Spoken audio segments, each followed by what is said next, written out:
Air and online at theticketfm.com. Sponsored by the Mercado by Certified Piedmontese. This is On the Block with Strick and Bob. Hold up.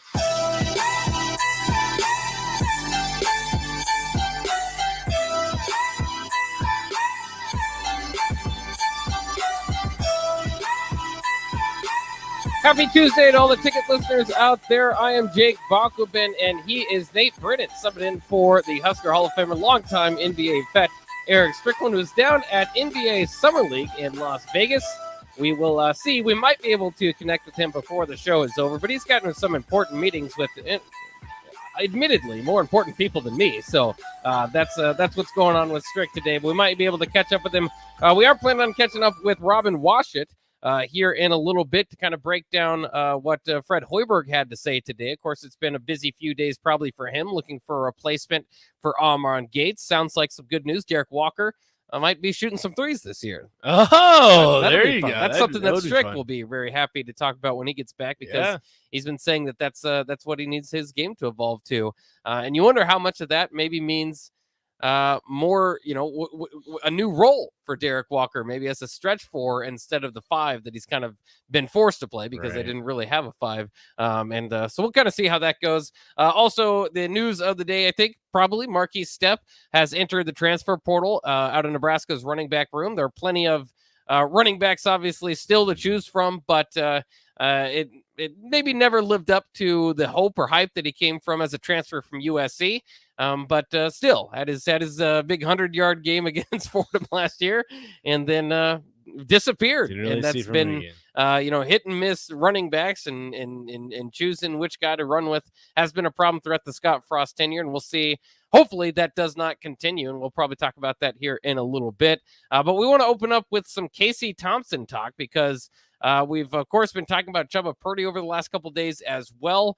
Some of his comments and the fact that he wants he at least hopes for a fair chance to get that starting quarterback spot. Of course, a lot of people nationally and locally figure it's just going to be Casey Thompson's. So let's get into some of that commentary. This is JD Pickle of On3 Sports talking about Casey Thompson and his fit here at Nebraska. Went to Texas. A lot of people in Austin would tell you he kind of got a bad rap there. Whatever. He's in Nebraska now. This is his shot, too. His back's against the wall, too. Both Nebraska and Casey Thompson are in hungry dog, backed into a corner mode. Let me tell you, you don't want to be standing between that hungry dog and whatever his next meal is. And for Casey Thompson and Nebraska to be so aligned, I think this is a match made in heaven. They're both in prove it mode. They're both in survive and advance mode. And I think to have a quarterback and a program be on such the same page in terms of we got to find a way to eat, I think that's going to bode well. I really do. There you have it, JD Pickle of On3 Sports. Feeling like Nebraska and Casey Thompson are kind of in a similar position. Nate, I know you wanted to talk about this. Do you feel the same way? Do you feel that Casey Thompson's kind of backed into a corner? Yeah, I think what's most fascinating about this is I looked into JD Pickle. Obviously, here in Nebraska, we probably don't know him as much for On3 because we have our local guys.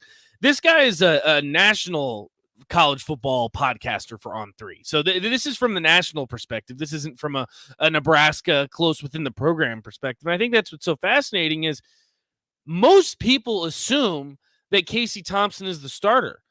And I have to agree with what he said, too. And that's why I think it is a match made in heaven, is that everyone here, or at least you would assume everyone here, is on the same page.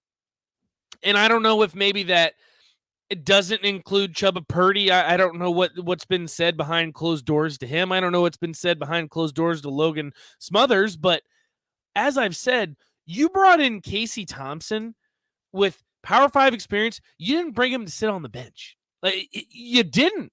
And I know he did have his fair share of criticism at Texas, and that's going to happen when you play for a national brand like Texas, especially if you play for a national brand like Nebraska. Adrian Martinez, right or wrong, got his fair share of criticism too. Especially when you go 5-7. Especially, and that's the thing, is you get your fair share of criticism at these programs. But I like what he said, saying that it's a match made in heaven, because his back is against the wall. Like, if you're Casey Thompson and your goal is to go to the NFL, Like, you played fairly well at Texas, but at the end of the day, you lost to Kansas and you didn't meet expectations. So you're looking to start new and to enter a program that's going to put you in a position to win. By all indications this year, Nebraska will be in positions to win. Whether you want to look at the schedule, the coaching changes, the transfer portal, the guys returning, Nebraska will be in a position to win.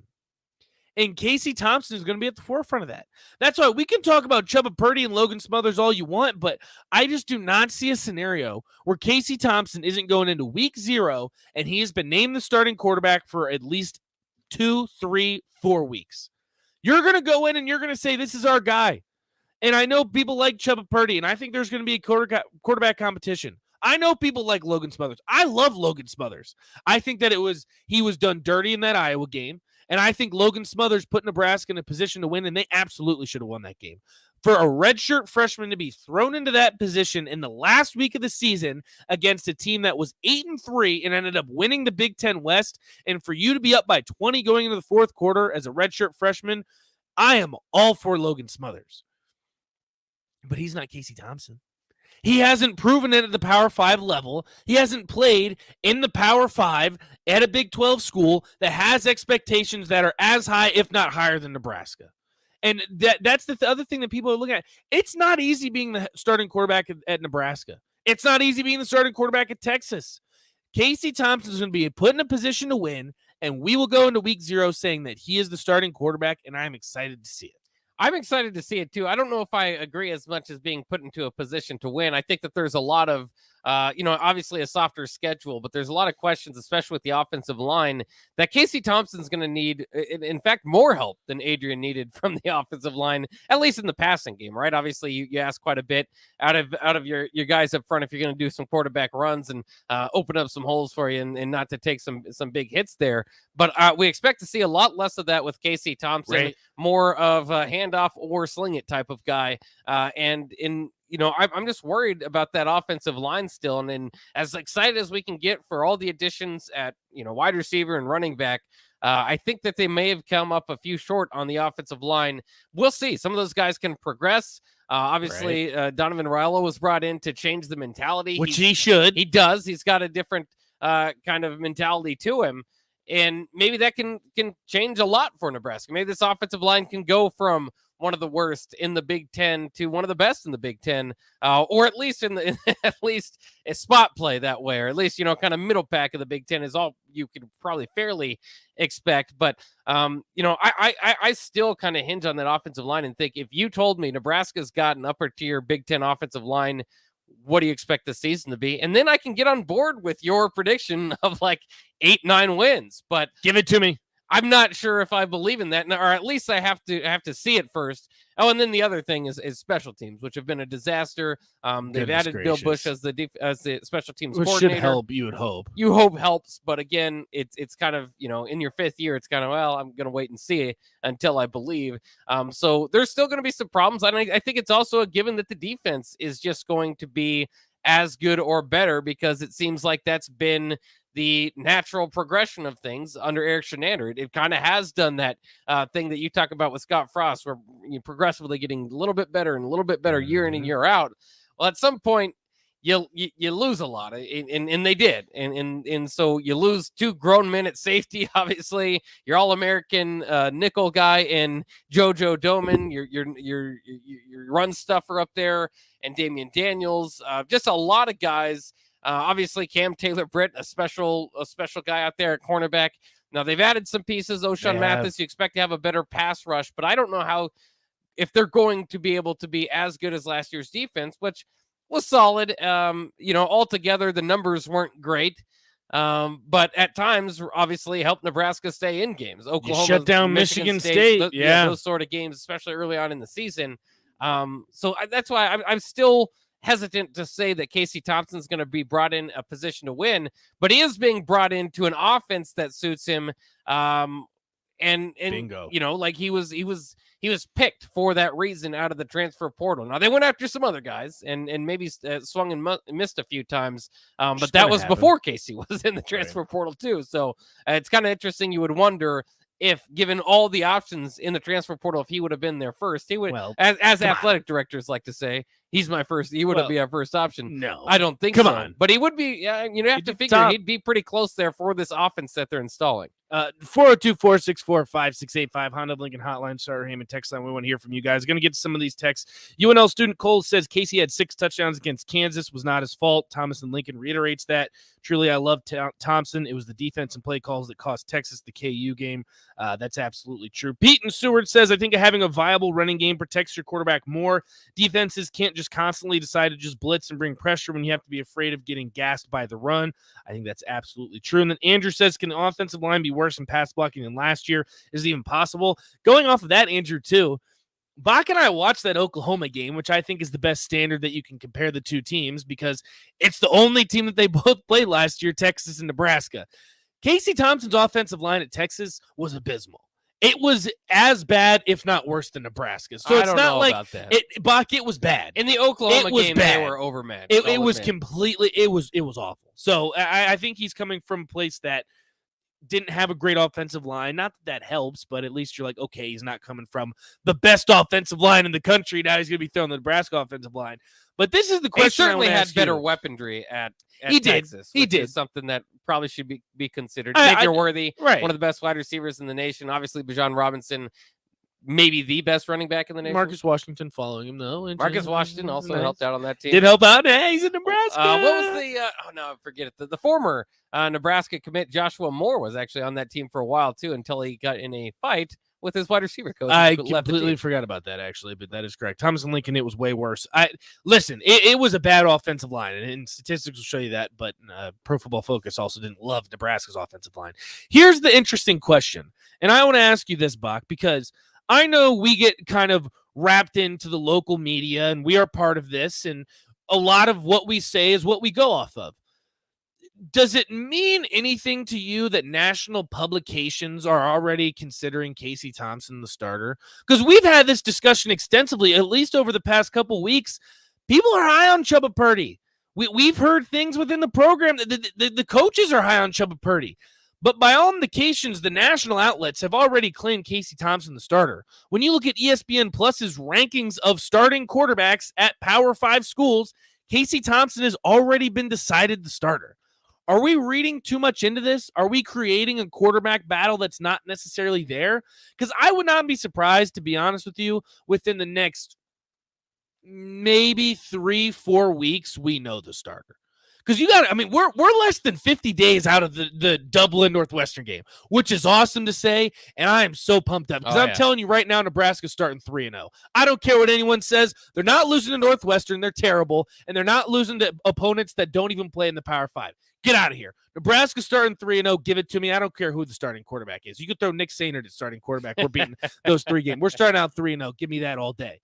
But I think not that we're creating a quarterback competition that isn't there, because there will be a quarterback competition. I'm all for it, and I think that there should be.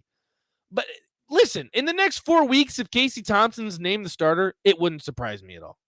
It wouldn't. Yeah, I think it's the expectation, and it again goes back to what was the goal in the offseason? What was your goal in the transfer portal?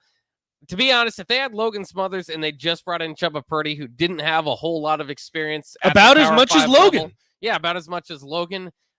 I think the excitement meter for this season would be considerably lower. Really? You have no clue what you're going with. You're right. At quarterback here. That's interesting. So even if Chubba or Logan or I guess Heinrich Harper, even if one of those guys beat out Casey Thompson, then you feel like they've earned their keep. Like they've taken down a starter that threw 24 touchdowns last year that has the potential just to go off on people. Yeah. And you'll feel better about it, because that's what it is. They went and they got a starter out of the transfer portal, which fans asked for. Starter. Well, fans asked for. Well, not only fans asked for, but I'm sure Trev Alberts asked for. Right. And said, if you're going to lose Adrian, you got to put yourself in a position to make this all worth it. You can't get a guy that say, okay, well, first year starter, we'll progress him, and then next year he'll be ready to go. You don't have that time. You need a guy that's ready to fire now and fire away now, I should say. And that's what Casey Thompson is. So for anybody, I guess like it's like JT Daniels at West Virginia. I assume JT Daniels is a starter. They went out and got a starter, like capable guy. Yeah. From the national championship team. Was played at the Power 5 level. Played plenty at the Power 5 level. Do I know who their backup is? No, I don't need to know a whole lot about much more than that from the outside. I will say this, there usually is a surprise or two that will surprise the national media with a starting spot here and there, but it's pretty rare. So, I mean, I don't think that we're making up or trying to create a quarterback controversy. I think that there will be, I think probably kind of an open competition, but it's not an open competition where you divide the snaps 30-30-30. Like Casey's got a huge lead in this thing, and it's as he should to take that starting spot. As he should. And this is where it gets really interesting. And I'm going to ask you this too, and I want to ask the text line 402-464-5685. Say Casey Thompson's the starter week 0, which I think that he should be. Say Nebraska starts out 3-0, which by all indications, listen, it is much more likely that they do start out 3-0 than they don't. Let's be honest with each other. Yeah. I know we remember the Illinois game, as we should. That's in the back of our mind. Some of us are a little bit hurt by that still. You should start out 3-0. If Casey Thompson doesn't look that great, can you move on from him? That's the problem is in the Scott Frost era, you've mentioned it a lot, Bach. Not only have they not started 3-0, they haven't won 3 straight football games. Yeah, at all. That's what I'm worried is like, no matter what happens in those first 3 games, you have your guy. Because I don't think it matters. Whoever out of those 3 you start, you should win your first 3 games. And if you start out 3-0, that's something that has not been done in the Scott Frost era. Yeah, you gotta stick with him. I mean, roll just with because him. That hasn't been done doesn't mean it's a crazy accomplishment. So, you'd be buzzing, Bach. You'll be excited if that happens. I hope so. I'm excited to talk to Robin Washut of On3 Sports. Fred Hoiberg talked to the media today. I think Robin was there, so we'll break it down with him coming up next year on The Block. There's not many things worse than having plumbing issues at your home or business, but it's even worse if the problem isn't fixed correctly. Select Plumbing gets it right the first time, and they specialize in several things: general plumbing, water heaters, faucet and fixture repair, underground sewer and water repairs, backflow testing, and more. Keep your property free from leaks and other issues. Call today for a free estimate at 402-560-6197. Plus, they're hiring service plumbers. Contact Select Plumbing to inquire at 402-560-6197. 93.7 The Ticket. Fox KFXL weather. Sponsored by John Henry's Plumbing, Heating, and Air Conditioning. About as average of a July day on the way as you can get. We'll top out at around 88. Light north winds at around 10. Plenty of sunshine. Tonight, just a few passing clouds with a low down to around 64. We'll start to bump those temps up a bit more tomorrow with an afternoon high of 92. I'm meteorologist Tim Wright for 93.7 The Ticket and theticketfm.com. There's nothing quite like the Mercado by Certified Piedmontese beef. The Mercado offers unique ingredients you can't find anywhere else, open every day from 8 a.m. to 8 p.m. The full-service butcher shop and retail store is wonderful for meat lovers with their exclusive Certified Piedmontese beef and assorted sausages, plus other quality meats, including pork, chicken, and a wide range of the freshest seafood. Plus, every Friday from 11 to 2, the Mercado serves up the best lunch in town on their Friday Feast menu. Stop in at the Mercado today at 84th and Havelock or visit their website at cpmercado.com to see current deals. You know you want that smoky, tangy, sweet, and spicy sauced and tossed Wingstop, but you just brought a haul of groceries home from the store. It's cool. No one expects you to shop and cook in the same day. So let the flavor experts at Wingstop hook you up with mouth-watering wings, crispy tenders and thighs, fries and sides delivered to your door. You can always cook tomorrow. That's why the fridge was invented. Get it delivered at wingstop.com. Order your Wingstop online at 28th and Superior, 50th and O Street, and 29th and Pine Lake. Join Sutter Heyman Jewelers for Ring Fest, June 16th through the 19th at South Point in Lincoln. Shop Nebraska's largest selection of engagement rings, wedding bands, and fashion rings. This is the biggest event of the year with savings up to 50% off. Explore over $1 million in dazzling bridal and fashion designs June 16th through the 19th. Book your appointment today at sartorheyman.com and get a $100 gift card.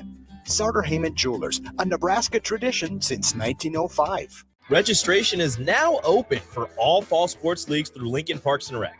adult volleyball, kickball, softball, and youth NFL flag football. Competitive and recreational leagues are available, so whether you're an athlete, a former athlete, or a wannabe athlete, there's a league for you. Plus, check out their paid opportunities for officials and referees. Contact Lincoln Parks and Rec to learn more, or head to teamsideline.com/LincolnNE before July 24th to register your team. That's teamsideline.com/LincolnNE. Did you know that the U.S. has added over 1,100 new breweries in the last 18 months? Learn more by shopping at Myers Cork and Bottle, 13th and South, and by tuning into Thirsty Thursdays with Kevin Myers, because sports are better with a drink in your hand and a friend at your side. Beatrice Bakery. They ship cakes all over the country. True story. But take a look inside their shop and you'd have no idea. This is a Nebraska product through and through. Not some massive production plant. Local people making delicious cake just for you. So go see them in their new storefront location in downtown Beatrice. Grab some grandma's fruit cake, some chocolate rum cake, or my favorite, the turtle nut cake. And say hi to Rick and the crew. Beatrice Bakery. Online at beatricebakery.com. Welcome to our world of yum. There's nothing quite like the Mercado by Certified Piedmontese Beef. The Mercado offers unique ingredients you can't find anywhere else, open every day from 8 a.m. to 8 p.m. The full-service butcher shop and retail store is wonderful for meat lovers with their exclusive certified Piedmontese beef and assorted sausages, plus other quality meats, including pork, chicken, and a wide range of the freshest seafood. Plus, every Friday from 11 to 2, the Mercado serves up the best lunch in town on their Friday Feast menu. Stop in at the Mercado today at 84th and Havelock or visit their website at cpmercado.com to see current deals. When you're high, you feel different. You think different, you talk different, you draw different, you listen to music different, but you probably knew that. Problem is, you also drive different, and not in a good way. That's why driving high is illegal everywhere. So if you're high, just don't drive. Make a plan to get a sober ride. Because if you feel different, you drive different. Brought to you by NHTSA and the Ad Council. Back to On the Block with Strick and Bach on 93.7 The Ticket and theticketfm.com.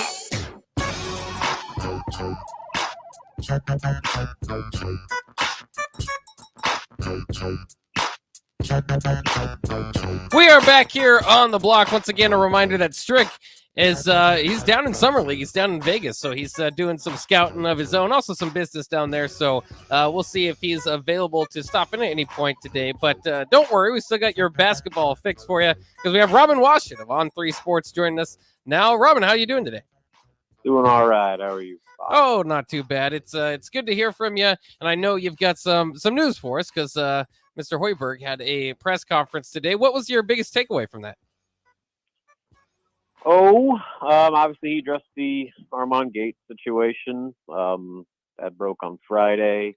I guess the biggest takeaway was that it wasn't anything that caught him like completely off guard, that he had been in conversations with Oregon head coach Dana Altman for just about a month. So there was an open line of communication from both parties there, that this wasn't something that just kind of popped up out of nowhere. So they've already hit the ground running in their coaching search.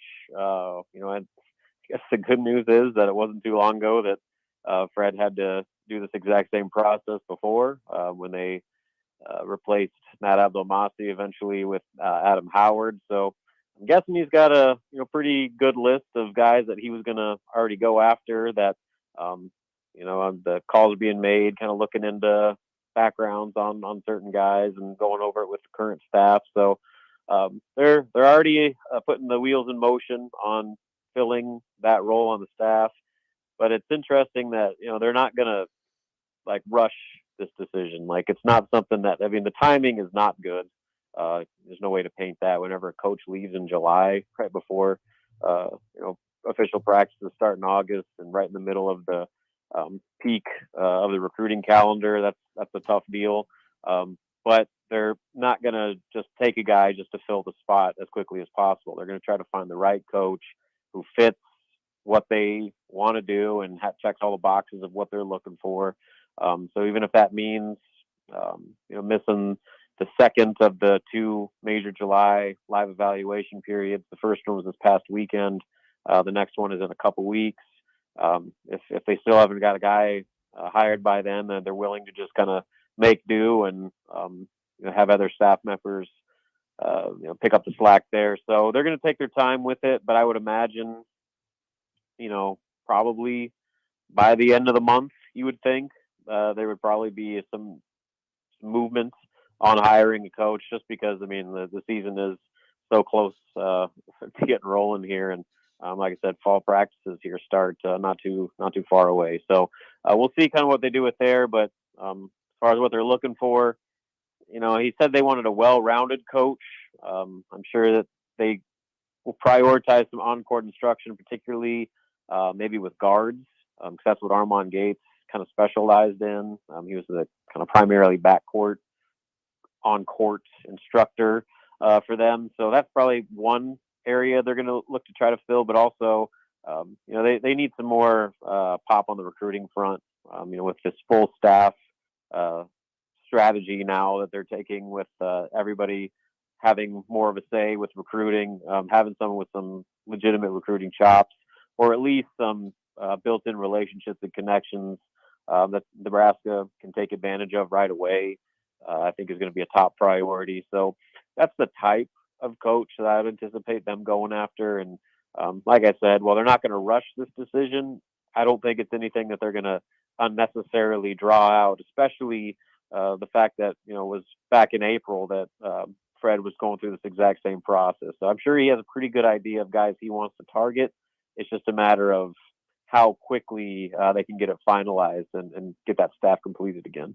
Robin, why do you think that Armand Gates was able to kind of avoid the, kind of the pressure from the outside that kind of was on Sadler and Matt Altamasi, even though Sadler had a different role even last year, from the assistants, when it was kind of obvious that there was going to needed to have some changes made? Yeah, I guess my answer would be Abdelmasi got criticism because he was primarily in charge of the construction of the roster and recruiting.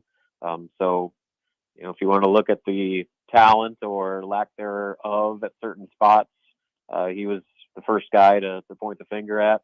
When you look at, when Doc was a full-time assistant, and even when he got moved to special advisor, he still had a decent amount of influence on the defense and defensive game planning.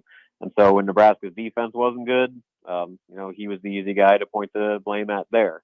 And then when the offense struggled, it's Fred's offense. It's his system. So, he kind of shouldered the blame on that end. So Armand was just kind of he kind of did a little bit of everything. He did do opponent scouting. But, when you look at kind of the three areas, roster, offense, defense, there was always other guys that kind of were the faces of those respective areas. So that's probably why he kind of, I won't say get a pass, but wasn't talked about as much as some of those other guys. Yeah, that's interesting. I was kind of wondering that. Also coming out of the press conference today, Derek Walker was able to talk to the media. What did you take away from Derek Walker as part of his media interaction? Kind of the same old with Derek. He's the grandpa. That's his nickname on the team. He fully embraces that. 24-year-old grandpa talking. Funny, he was like talking about how young kids are. He's like, we got kids that were born in 2003. I was born in 97. I'm like, all right, Derek, I was born in 83. You're basically next one step away from death here. So no, but that's Derek's one of the faces of the program and has been for the last couple of years. And I thought the most interesting thing that he talked about was just how the number of voices as far as leadership goes that they have on the roster now, and the number of players that are willing to speak up and say the things that need to be said, whether it be during workouts or, encouraging younger guys or teaching, younger guys off to the side. There's more guys that are doing that than he's been a part of since he's been in Nebraska. And that's been one of the biggest areas where Nebraska's really struggled, is just with their leadership, particularly vocal leadership, to where a lot of guys just haven't been comfortable taking on that role of the player that's going to step up, put his foot down and say, this is how we're going to do things. And not just lead by example, but make sure everybody else is doing what they're supposed to be doing as well. So Derek's one of them. Sam Griesel, Juwan Gary, Emmanuel Vandemel, those are all guys that have kind of taken on and embraced that vocal leadership role. And, he said there's been previous years where, he felt like he was the only guy out there talking. Well, that's definitely not the case now. They've got a lot of different guys that are not just talking, but they're all saying the same things and delivering a consistent message. And I think that's going to be extremely valuable, especially for these younger players coming up, especially the new guys that are getting their first taste of college ball, to have leaders like that kind of show them the ropes and be with them every step of the way. That's something that Nebraska just hasn't had nearly enough of over the last few years. Robin, kind of going off of that, this might be a pretty subjective question and open-ended, but the past 3 seasons with Hoiberg have looked pretty similar, and the record has shown that that's kind of the case. What's just the overall feel that you've been around this program, you've been around the players? Does this feel like Nebraska could actually take the next step this season? They're trying something different, so Right. at least there's that. They're going about it differently with the way they've built this roster, with the way that their responsibilities within the coaching staff, with some of the things they're prioritizing schematically. Rebounding and defense are now being emphasized probably more than ever, and I'm sure that's music to a lot of Nebraska fans' ears. They've, like I said, reshaped their roster to where there's finally front court depth. They have more than just a 6'8" center to go up against the bodies of the Big Ten. They have multiple guys that can play the 4, the 5, that will give them just not only just more height and length, but some depth to get more creative with their lineups and give guys different roles. So, and then they've got more of an emphasis on defense. They're changing the way they're playing defense. They're going to go to more of a matchup zone type of scheme with Adam Howard's influence. So they're going to do some different things, which, the old saying is the definition of insanity is doing the same thing over and over again, expecting different results. So they're at least changing up the formula, and maybe that results in a change in the production that we've seen on the court. But they had to do something. If they would have just continued to go status quo, it's hard to have any sense that anything would get better. So at least now they're trying some different things. And I think more importantly, they're getting in the right types of players and people in their locker room. Like I said, I just talked about how many guys are willing leaders and vocal leaders, already in the first month of summer workout. I think that's going to go a long way into making this group more prepared, or at least better prepared, to handle adversity than some of these other teams where, as soon as things didn't go their way, they had a tendency to completely fall apart. So, those things would seem to put Nebraska in a position to, potentially take a step forward. But, again, they've got a lot of work to do. It's still a lot of new pieces that they're trying to figure out and how to work together. And now you're trying to find a new assistant coach in July, so there's just a lot of things that Hoiberg and this program are going to have to work through over the next few months. But, at least to their credit, they're getting out of their comfort zone, trying different things, and hoping that by taking a new approach, they can create a spark to get this thing going. He's Robin Washut of On3 Sports. And Robin, one last question for you. It's a yearly tradition for us to pester you with this question during the summer months. But what do you think the starting lineup looks like? Well, right now, my best guess would be Sam Griesel, Emmanuel Bandamel, C.J. Wilcher, Juwan Gary, and Derek Walker. But, Wilhelm Breidenbach was just cleared for live action for the first time. Basically full green light for the first time since that knee injury he suffered last season. So he could potentially have a say in that starting 5. Blaise Keita could have a say in that starting 5, where maybe he's the center and Derek Walker moves up to the more of a 4. So there's a lot of different combinations that still are very feasible, but right now, Griesel, Bandamel, Wilcher, Gary, and Walker are the 5 I'm going with as of July 12th. All right, we'll continue to ask you that down the line and see if it changes. And of course, the lineups changed throughout the year last year, so even if you predicted the beginning of it, I don't know how much it mattered, but we'd like to ask you that question, so we'll continue to do that. Thanks again, Robin, for joining us today. Yep, no problem. Thanks, Bob. All right, there he goes. Robin Washut of On3 Sports. Always great to catch up with him and kind of catch up on the Husker basketball team. I'll say it every time. Every day with Husker basketball is better than a day without it, even though they're generally not very good. Are you sure about that? History. Oh, I'm damn sure. I love Husker basketball. I know you so do. Any chance to talk about it, I will take. And they had that press conference today. Cool stuff coming out of that. Again, if you haven't seen that, sounds like the leadership is taking a step up. And throughout, they got to find another coach. So we'll kind of follow that along as Nebraska basketball, like Robin said, takes a different path toward hopefully finally turning the corner this year. We'll take a quick break. When we come back, we will give out $15 to Buffalo Wings and Rings. Strick isn't here, so we probably can't do a shootout with Strick, but we'll find out a way. So you're not going to leave. You could win chicken. Coming up next year on the block here on 93.7 The Ticket.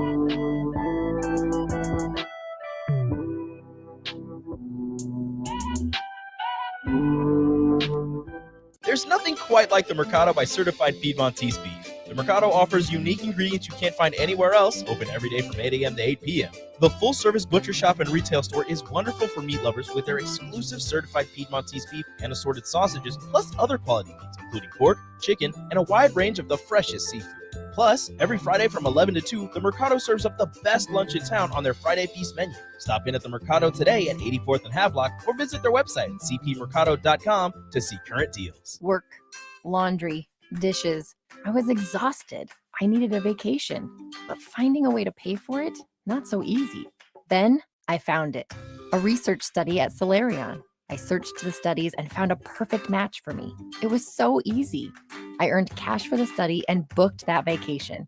Plus, I made an impact on medical research. Find a study and sign up today at helpresearch.com. You should consider the risks of the research before you agree to participate. Join Sartor Heyman Jewelers for Ring Fest, June 16th through the 19th at South Point in Lincoln. Shop Nebraska's largest selection of engagement rings, wedding bands, and fashion rings. This is the biggest event of the year with savings up to 50% off. Explore over $1 million in dazzling bridal and fashion designs June 16th through the 19th. Book your appointment today at sartorheyman.com and get a $100 gift card. Sartor Heyman Jewelers, a Nebraska tradition since 1905. Did you know that the U.S. has added over 1,100 new breweries in the last 18 months? Learn more by shopping at Myers Cork and Bottle, 13th and South, and by tuning into Thirsty Thursdays with Kevin Myers, because sports are better with a drink in your hand and a friend at your side. You know that feeling after a good, hearty meal? The worries of the world just slip away. Time slows down. Nothing but good times and good company. That's what you get with Mary Ellen's Food for the Soul. Mary Ellen's does food right, with a menu that includes smoked wings, pulled pork, brisket, catfish, and don't sleep on their sides, shrimp and grits, collard greens, baked beans. It's food that makes your heart happy. Mary Ellen's Food for the Soul, just east of 27th and Pineland. Let them fix you a plate. Action Plumbing, Heating, Air, and Electric ensures our home and office HVAC systems run smoothly throughout the year to provide maximum comfort and convenience. Routine maintenance reduced our operating costs just by improving the efficiency of our unit. Consider a maintenance agreement to ensure you too receive priority for services and scheduling. This helps meet manufacturer warranty requirements. Action delivers honest quality services we can count on. To learn more, visit actionlincoln.com. Football season will be here before you know it, and you can get ahead of everyone else with the first annual Evening with the Huskers event at Tavern 180 and Tanner's Bar and Grill. Join 93.7 The Ticket and Husker Online's Sean Callahan for an evening with current Nebraska football players and surprise guests as they preview the season ahead. Enjoy cocktail hour and a delicious Wagyu steak dinner, as well as an open bar for the duration of the event, all for just $199 per person. Click the logo for the event at theticketfm.com to sign up.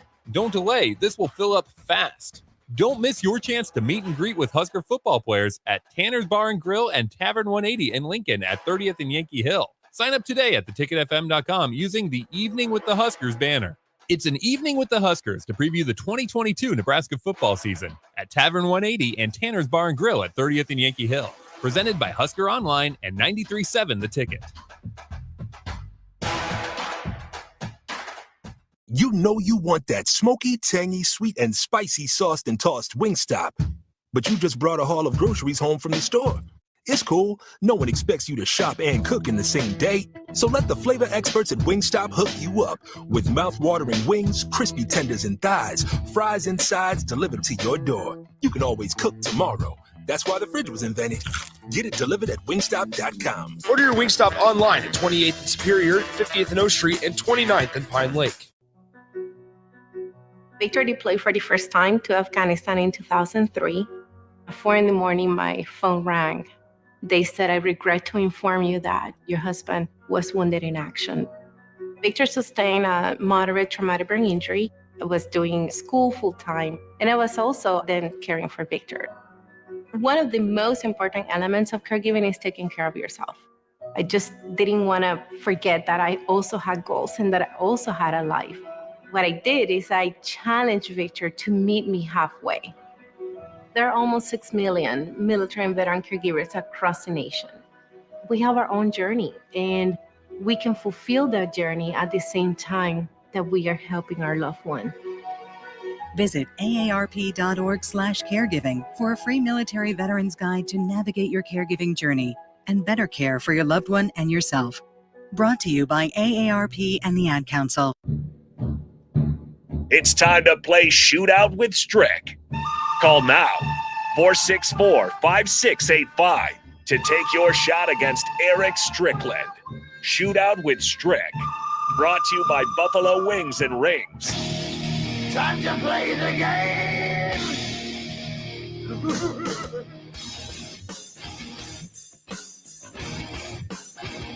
It is time to play. It is time to give away $15 to Buffalo Wings and Rings. And Strick is not here, so we won't do Shootout with Strick, but we still got a trivia-based game. We're not going to make you answer all these different questions and try to beat a former NBA player in a shootout, but we will still do some trivia. Today, Nebraska announced that 6 other former Huskers will be inducted into the Nebraska Football Hall of Fame. And I have the question of this.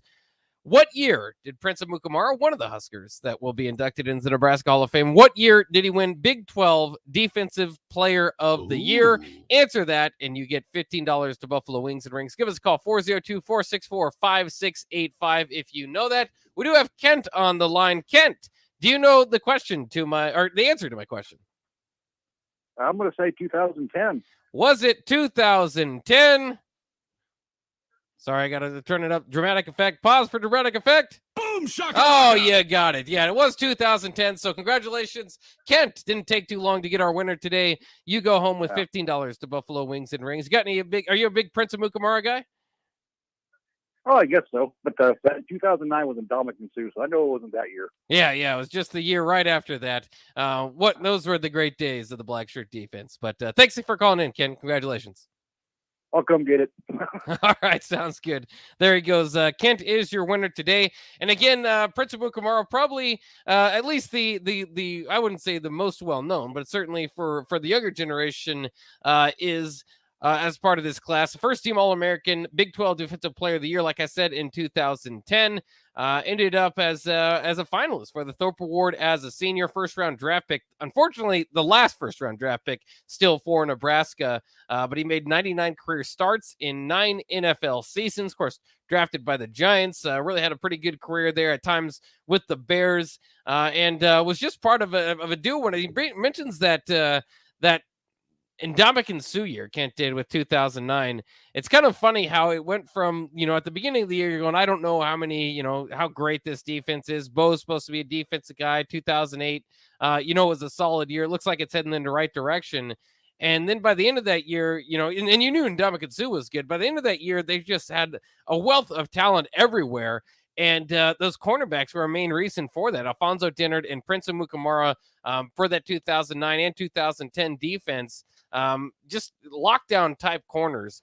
Man, would it be nice. And it's just kind of funny how that happens sometimes. I would probably say, and they've had some good cornerbacks since then, But probably the two best cornerbacks since 2010 were probably Prince Amukamara and Alfonso Dennard. So just kind of funny how that plays out. But of course, you remember that if you remember that defense or at least that era, you had obviously Larry Asante, Matt O'Hanlon back there to make up that secondary. Philip Dillard at linebacker. Will Compton also part of that. Jarrett Crick probably doesn't get enough credit as he deserves just because Ndamukong Suh overshadowed him a little bit. But once Suh left, Crick was a beast as well. And of course, Barry Turner and Pierre Allen on the edges. That's without even mentioning up the other guys that were in the secondary that kind of played in that peso role. Remember, Deshaun Gomes really made a big impact that year before moving to safety in 2010, and Eric Haig. It's just fun. It's one of those defenses you could just go kind of position by position and remember that's how dominant they were. Other guys to make it to the Nebraska Football Hall of Fame, Tony Finoti, another notable one, a guard from the Pipeline days still, the late Pipeline days in the early 2000s and in 1999. That BCS National Championship game, Finoti recorded a school record 379 pancakes. That man destroyed people. Wow. Did not allow a sack or receive a penalty in that year either. He went on to have a pretty good NFL career. Bruce Pickens, another selection, 1988 to 1990, an all Big 8 selection. And of course, probably better known as a very top-end draft pick. His career probably didn't go as you would want a top 5 guys to go, but he was the number 4 pick, of the 1991 draft. Rick Lindquist, a defensive back from 1979 to 1981, all academic, All-American, all Big 8 choice from back in the day. Lee Coons, linebacker from 1976 to 1978. Also making it to the Hall of Fame as well as Ron McDowell from 1958 to 1960. He went on to play 18 professional seasons with the Cardinals, Oilers, Bills, and Redskins, and was a team captain for Nebraska in 1960. So those are your inductions this year. I always like a Hall of Fame type of era. That's just it's really cool to be able to come back. It'd be cool to do that for your own high school, but to do it at a university, it's like, all right, there's all conference selections, there's standouts, guys leading the nation in this or that, but to be a Hall of Famer, that's a special day. When was Strick inducted? I don't know. I did want to actually. I wish he was kind of here to ask him that because, that he knows what that feels like. That's quite. Yeah. How many people know what it's like to be inducted in the Nebraska Hall of Fame? Of course, Strick wasn't in the Football Hall of Fame. Would probably say he would be if he played football. I know he's got a lot of confidence there, and was also drafted by the Marlins, so he's got kind of proof to back it up that he was a multi-sport athlete. But yeah, I don't know. It was kind of funny because I think in college. I think this was when Strick was inducted in the Hall of Fame when I was in college, or maybe it was they were just doing like a reunion. I think it was actually the Devaney reunion is what it was because I talked to him about it before. But I was actually like doing a story in college and I took like pictures of Strick as he like walked on the court, like right behind him. I'd never met him. I didn't know who he was. Now all these years later, we got a show together. So it's just kind of funny how that plays out. Well, let's take a break here on the block here on 93.7 The Ticket. We're up against it. We've got a commercial break to get to. Got to pay the bills. But when we come back, the ESPYs are coming up here in a little bit. Let you know what our vote is on these ESPY awards and also the Nebraska ESPYs. Yeah, you got to do it every year, and we're going to do it now. Coming up here on the block on 93.7 The Ticket.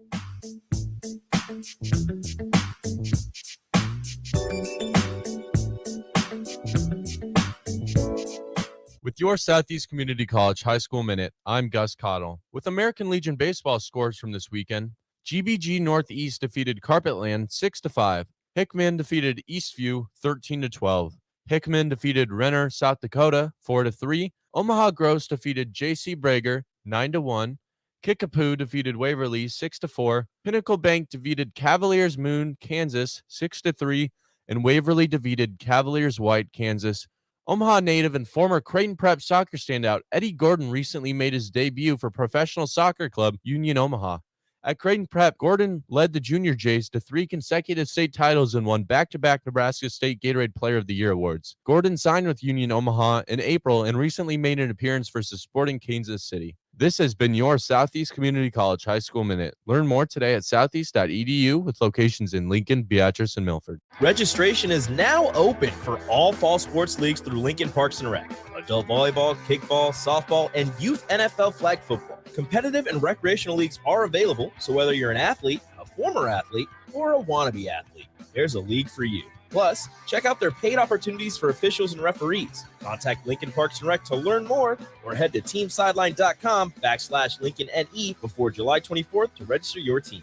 That's teamsideline.com/LincolnNE. The Ticket Water Cooler with Jake Bakoven and Nathan Brennan. Let's take it a step further. If Nebraska wins the division, that means they go to the Big Ten championship. They win the Big Ten championship, that means they go to the playoff. They go to the playoff, now we're cooking with gas. I don't agree with you. I don't know what to tell you. That's ridiculous. Weekdays from 3 to 4 on 93.7 The Ticket and theticketfm.com. You know you want that smoky, tangy, sweet, and spicy sauced and tossed Wingstop, but you just brought a haul of groceries home from the store. It's cool. No one expects you to shop and cook in the same day. So let the flavor experts at Wingstop hook you up with mouth-watering wings, crispy tenders and thighs, fries and sides delivered to your door. You can always cook tomorrow. That's why the fridge was invented. Get it delivered at wingstop.com. Order your Wingstop online at 28th and Superior, 50th and O Street, and 29th and Pine Lake. At first, I was really nervous and intimidated to buy a ring. I wasn't sure what I was getting into. My experience at Starter Heyman was very easy. I felt like I walked out of Starter Heyman with the ring that was going to make her go wow and say yes. I love my ring. It is so beautiful. I absolutely love my ring. I get compliments on it all the time. I always tell them Starter Heyman. Yeah, we would definitely recommend Starter Heyman. Yeah, it was great. We're definitely coming back. Sure. Sauter Heyman Jewelers, Lincoln and Grand Island. SauterHeyman.com. Football season will be here before you know it, and you can get ahead of everyone else with the first annual Evening with the Huskers event at Tavern 180 and Tanner's Bar and Grill. Join 93.7 The Ticket and Husker Online's Sean Callahan for an evening with current Nebraska football players and surprise guests as they preview the season ahead. Enjoy cocktail hour and a delicious Wagyu steak dinner, as well as an open bar for the duration of the event, all for just $199 per person. Click the logo for the event at theticketfm.com to sign up. Don't delay, this will fill up fast. Don't miss your chance to meet and greet with Husker football players at Tanner's Bar and Grill and Tavern 180 in Lincoln at 30th and Yankee Hill. Sign up today at theticketfm.com using the Evening with the Huskers banner. It's an evening with the Huskers to preview the 2022 Nebraska football season at Tavern 180 and Tanner's Bar and Grill at 30th and Yankee Hill. Presented by Husker Online and 93.7 The Ticket. Did you know that the U.S. has added over 1,100 new breweries in the last 18 months? Learn more by shopping at Myers Cork and Bottle, 13th and South, and by tuning into Thirsty Thursdays with Kevin Myers, because sports are better with a drink in your hand and a friend at your side. When you're high, you feel different. You think different, you talk different, you draw different, you listen to music different, but you probably knew that. Problem is, you also drive different, and not in a good way. That's why driving high is illegal everywhere. So if you're high, just don't drive. Make a plan to get a sober ride. Because if you feel different, you drive different. Brought to you by NHTSA and the Ad Council. You know that feeling after a good, hearty meal? The worries of the world just slip away. Time slows down. Nothing but good times and good company. That's what you get with Mary Ellen's Food for the Soul. Mary Ellen's does food right, with a menu that includes smoked wings, pulled pork, brisket, catfish. And don't sleep on their sides, shrimp and grits, collard greens, baked beans. It's food that makes your heart happy. Mary Ellen's Food for the Soul, just east of 27th and Pine Lake. Let them fix you a plate. This is Lincoln's home for sports talk on the FM dial. Also online at theticketfm.com. On the internet. KNTK FM Firth, 93.7 The Ticket. This is On the Block with Stricken Bach. Nebraska Basketball Hall of Famer and 9-year NBA vet, Eric Strickland. Strickland for three! And you're going to go out of here as the Big 8 tournament champion. 93.7 The Ticket veteran and Ortega connoisseur, Jake Bakoven. I like Ortega and I like pepper. Coming at you live from the Coppel Chevrolet GMC studios in the heart of Lincoln, America. on air and online at theticketfm.com. Sponsored by the Mercado by Certified Piedmontese. This is On the Block with Strick and Bob. Woo! You like that? Let's go. This is On the Block here on 93.7 The Ticket. Of course, Strick is out today. We might still catch with him. I'm going to keep teasing it. I haven't heard from him, but he said it's a possibility. He has a meeting with somebody important. I can't just. He didn't tell me if I could say who it was. So cannot disclose that information. But Strick is an important person. Strick's an important guy. So he deserves this music much more than we do. We're not important at all, but it makes us feel important here as we get rolling here on the 5 o'clock hour on the block. Lot to break down within Husker land today, and we've done a little bit of it. Of course, the big news today, Markese Stepp enters the transfer portal, part of the 5 or 6-headed monster, I suppose, if you want to put A.J. Allen in there as well, at the running back position. Maybe seeing the writing on the wall. I think it's looking like a possibility that he has graduated and will maybe be able to grad transfer at this point and maybe get to play right away. But not a huge loss for Nebraska. Obviously, probably didn't live up to the expectations transferring over from USC. I saw somebody at the text line point out, surprise, Nebraska running back didn't live up to the expectations under Scott Frost. It's been a problem. But hopefully they've got that corrected now. They've got certainly a lot of guys to pick from, one less now, but I don't think you feel a whole lot worse about it. I will say this, as far as kind of the big package, maybe goal line type of back, I thought that was something that Stepp could still maybe carve out a niche there. It would have to compete with probably Jacquez Yant in there, because the room, as far as the guys over 230, would be Stepp and Yant. Yant is listed at 235. Stepp, before entering the transfer portal today, was listed at 230. Gabe Urban is kind of a bigger, he's got some bulk to him. He's 215, and Grant is listed at 200. Everybody else listed under 200. But as we've seen over the years, you don't necessarily need to be huge to be able to run up the middle. It certainly helps for most backs. But we've seen guys, again, like Amir Abdullah. I like always, whenever I talk about running backs, I just reference back to Amir Abdullah, because he was the complete package, and he was the best that we've seen here. Rex Burkhead, quite some time. I like Rex. I like Roy Halu was right there a little bit before. I mean, those guys, it felt like, man, they're just not going to drop off at all. And then since then, we haven't seen a guy close to that. Although, as we've pointed out, college football has kind of changed course over the last few years too. And I don't want to get too ahead of ourselves, because, the 2020 year is what it is. But like last year, the leading rusher, I think, had like 1,600 yards. Before that, going back to 2019, you'd have, 2 or 3 guys getting close to 2,000, probably 5 or 6 guys a year getting close to 1,800, which is about where Amir, I think, topped out at. When Amir was here, it was just the Big Ten was loaded.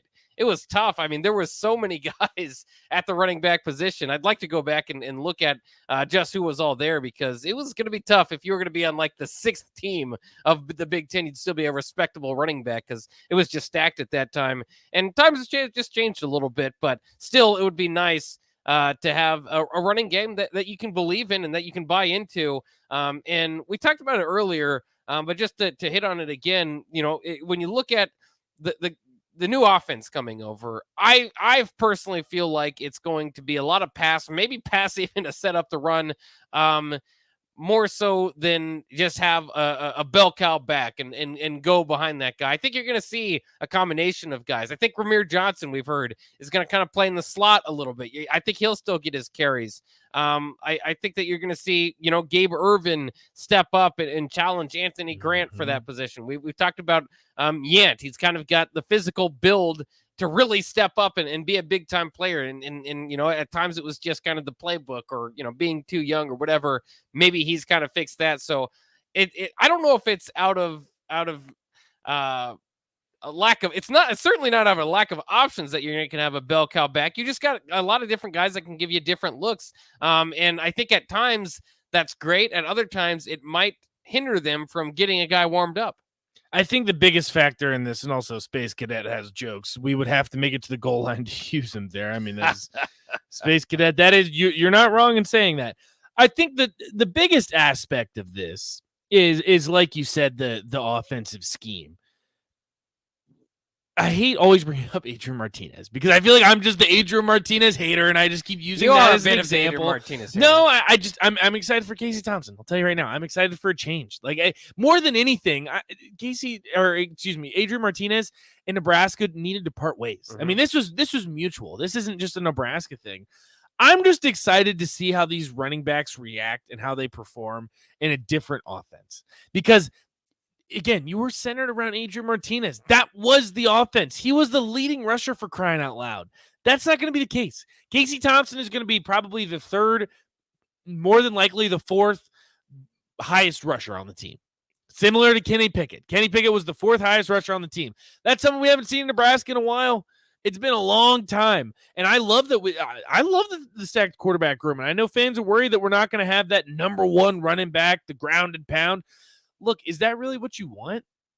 Because you can have.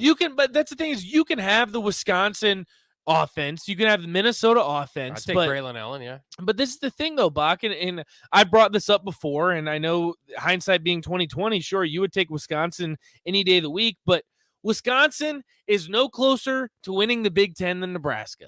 You have a ceiling at Wisconsin. And I don't know if you can blame the offense for that, recruiting. I don't know if you want to blame.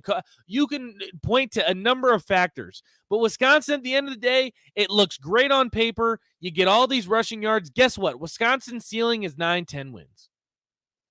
It is. And if you run that offense, that's what it's going to be until something changes. I don't know if that's a fault of the offense or a fault of where they are geographically and what kind of athletes they can get in, because I don't see it being a huge problem. Like when Wisconsin plays Ohio State, the mismatch isn't that Wisconsin often, and there's different battles over the years. I think Ohio State's beaten them 59-0 in a championship game at one time. There's clearly many problems, and you're not close at any time there. But I'm saying often, it to me, it seems to be more just the speed factor. When you see Ohio State's wide receivers blaze by the Wisconsin safeties, and it's not just Wisconsin, it's everybody in the Big Ten. That's where the gap lies. It's not necessarily the ball control offense. And for what it's worth, Wisconsin's going to something different. I mean, Paul Chryst has... because I think he realized that he's there's been a ceiling. he's kind of been the offensive coordinator the last 2 years, and it hasn't gone well. So they might do more of kind of like a spread offense with Braylon Allen still kind of, being the type that can run up the middle, and you still have that look to it. You can still go to the heavy packages, but I can't wait to see what Wisconsin's offense looks like this year, because it might be a little bit different. They're trying something else out, which they tried for half a season once under Gary Anderson, and things weren't going well. And Barry Alvarez just came down from the athletic athletic director role and said, "Yeah, you can't do that. You're gonna have to go back to the Wisconsin way." They did. Gary Anderson left. Right. So it's kind of fun to see just how that plays out. But you can't force it. I mean, Iowa has struggled over the last couple of years, and they've been as close as you can to trying to force it, as far as that traditional offense, ball control, run the ball up the middle, 4 yards in a cloud of dust and all that. But they've struggled with that, and that's what's kind of held them back. You can't force it. You have to have the mean offensive line to do that. You have to have the type of running back to really be effective to do that. And I don't think Nebraska's in that situation. So while I think that is, to me, we talk about what do you do if Scott Frost doesn't work out? That's what I go to. I go back to the blueprint that Nebraska started, rough and tough, up the middle, just predominantly run game, because it's what worked at Nebraska. They built the blueprint. All these other Midwestern teams has taken advantage of it, and Nebraska has, ever since leaving the option, gone to these different ideas of trying to catch up with modern college football, and it hasn't worked out as much. So to me, that's the long-term blueprint, but it wouldn't be the blueprint for like a quick switch, have a successful year. So, if they needed a new offensive coordinator this year, I'm fine with what they did, as opposed to what I'd like to see, which is run the damn ball. Right, which I love too. But also Gary says, are we seriously trying to discount having a powerful running game in the Big Ten at Nebraska? No, absolutely not. That is not what we're doing. I think this year they're going to be able to establish the run. The point that I'm trying to make is that I don't think you have to have a Wisconsin, Minnesota type offense to be successful in the Big Ten. And that's what a lot of fans want. And they want to go back to that power run, power eye. You have one guy that leads the way. Listen, if we have a running back by committee and collectively they're rushing for 1,500 yards and you have a perfect balance of passing and running, I don't think that's the worst thing in the world, is what I'm saying. Now, I understand that the frustration, especially during the Adrian Martinez years, is you basically didn't have that at all. Like last year, legitimately, your leading rusher was your quarterback. For crying out loud, yes, I do not think that is successful in the Big Ten. But having running back by committee, splitting it 50-50, letting Casey Thompson throw it 20, 30 times a game, I don't think that's the end of the world. I think really there are going to be games where he throws it 40 times. And that's the thing is, I think the way that the offense is going to be structured this year is probably the most successful that Nebraska can go moving forward. Because when you do run that power running game that Iowa and Minnesota run, and Wisconsin primarily too, there is a bit of a ceiling. Like let's look at Wisconsin. What is holding Wisconsin back? Probably Graham Mertz. Let's be entirely honest. Like, if you were able to throw a CJ Stroud into Wisconsin right now, I'm telling you, Wisconsin would be a playoff team. But that's what's held them back. And I know that CJ Strouds don't grow on trees, but for crying out loud, who was Iowa's quarterback last season? Wasn't it quarterback by committee? Well, no, they had an injury with their main one. That's why Nebraska saw kind of the backup last year. But either way, nothing too impressive. And that's the thing is I think that I love going back to the running game, and I think that they're going to establish it this year. And then Gary brings it up too. At least we have the capability. If we had that, you wouldn't see the red zone stalls last year, and we'd have gone bowling. I completely agree with that. I think you're entirely correct in saying that, Gary, because that was the problem that you had last year, especially in the red zone. You had no running game. 4th and 1, we were lining up in shotgun. Like, I don't think we're going to fall into that this year, but I don't think going to running the ball 75% of the time, ground and pound, I don't think you have to do that. I don't. And I could be wrong. Maybe that is Nebraska's blueprint. If you want to go back to 9-10 wins, especially in the state of Nebraska, that's how you have to recruit. That's the play style that you have to go with.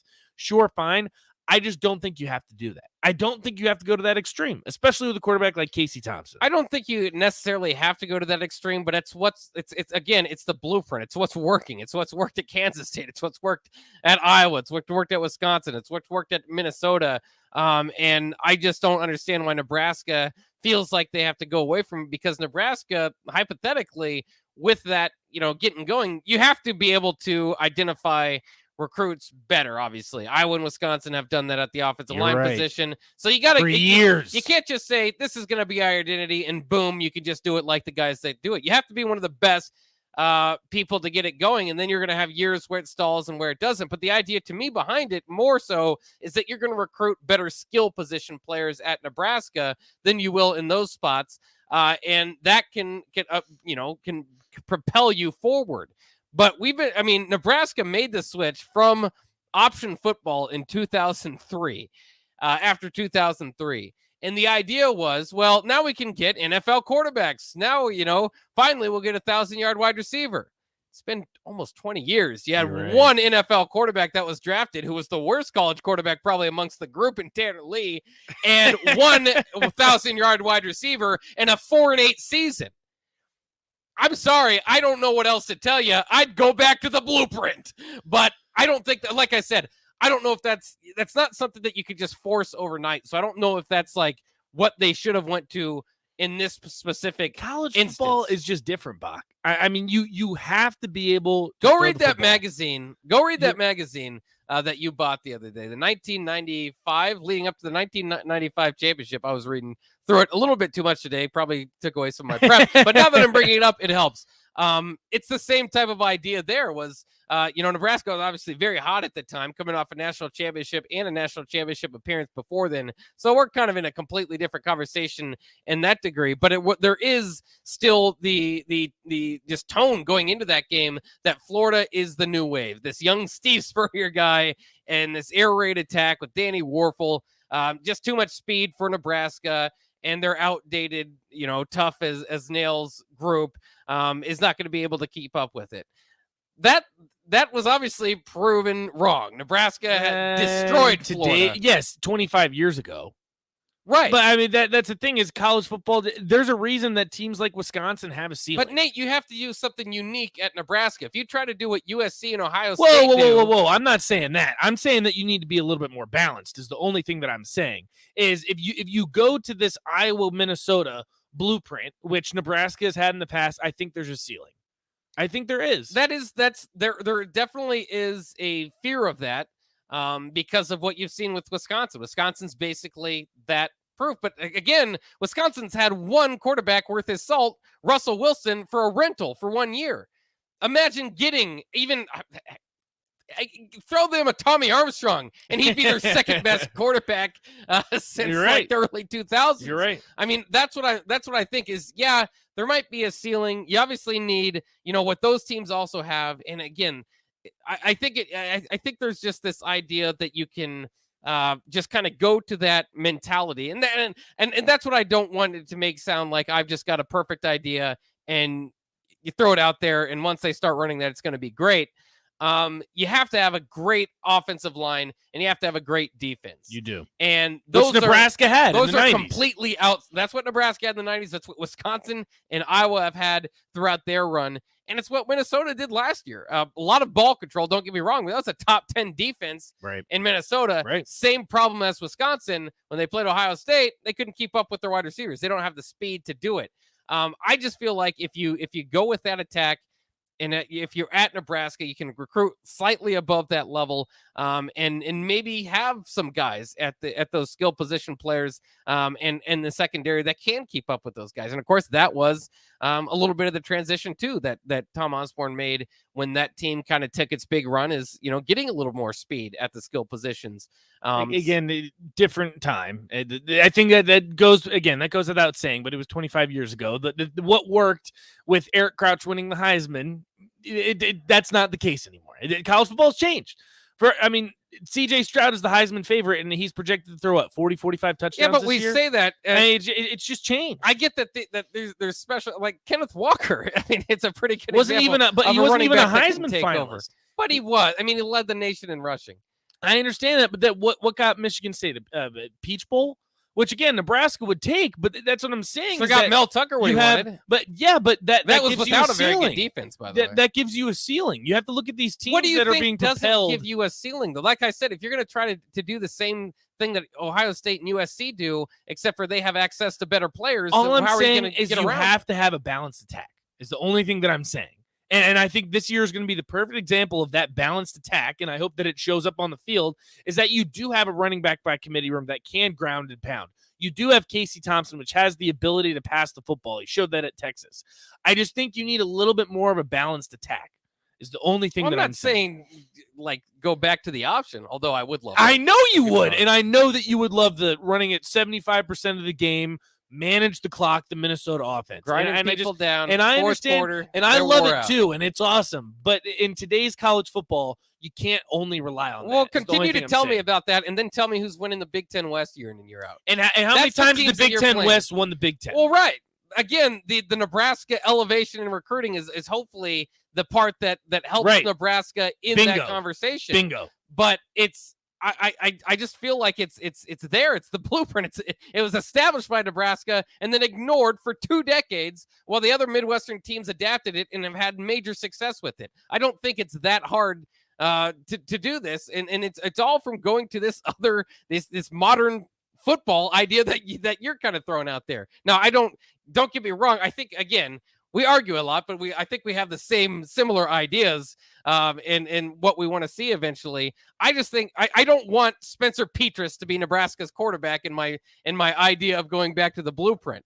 You know, because Nebraska, when they won, had Tommy Frazier's and Scott Frost and Turner Guild. I mean, you still had to have dynamic guys, and they weren't always the best passing quarterbacks. Again, that's completely different with an option attack. I'm not necessarily saying, full back to that.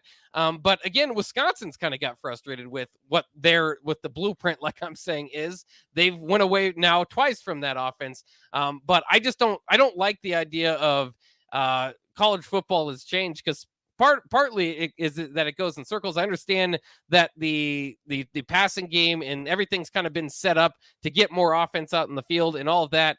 But I don't buy it when I see how teams are winning in your own division and in the Midwest.